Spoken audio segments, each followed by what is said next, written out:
Mga Mari, so today magluto ta og utan Bisaya. So need lang nato luya, kamatis, bombay. So naka-afford na ta ka medyo barato-barato na siya gamay.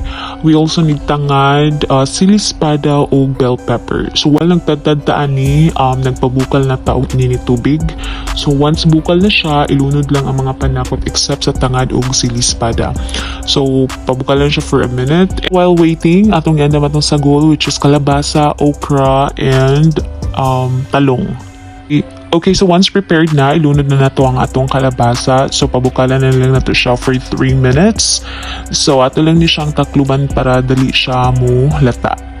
So after 3 minutes, pwede na nato ilunod atong okra o talong, and then ilunod na lang sa nato ato ang lemongrass and siling espada. So takluban na gihapon. So while nagpaabot ta, i-prepare nato ato ang last nga sagol which is alugbati. So isa na siya sa akong pinakapaborito.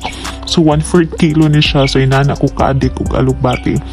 So after 5 minutes, i-check lang sa ninyo kung luto na ba. So once okay na ninyo ang iyang kalaton, pwede na ninyo ibutang ang alugbati and then timplahanan sa ninyo. So same thing, pabukalan for at least 2 minutes para gyud malata sad ang alugbati.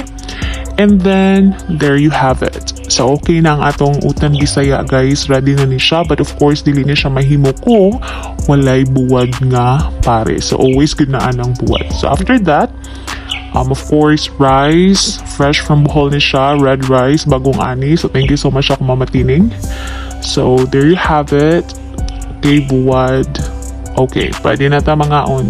As in, grabe, lahira gyud basta utan Bisaya o buwad ang ipares. Ibang level ang atong kabusog. So, pero bitaw, if utan Bisaya nga naay buwad or maski naay ginamos nga pares, like lahi ra jud ang akong kabusog or lahi ra jud akong kaon basta naa ng duha. Pero ako dili kay ko ganahan og utan Bisaya nga walay buwad or walay ginamos. So dapat naa gyud na either nilang duha kay para perfect yun ang kabusog pa. So nagpalaway lang jud ka guys, no, pero mo jud pud ni isa sa mga pagkaon nga atong pangitaon, no, labi nagdako bitaw ka og bukid nga mao ginimong naandan. So nakag syudad magsipangita jud ka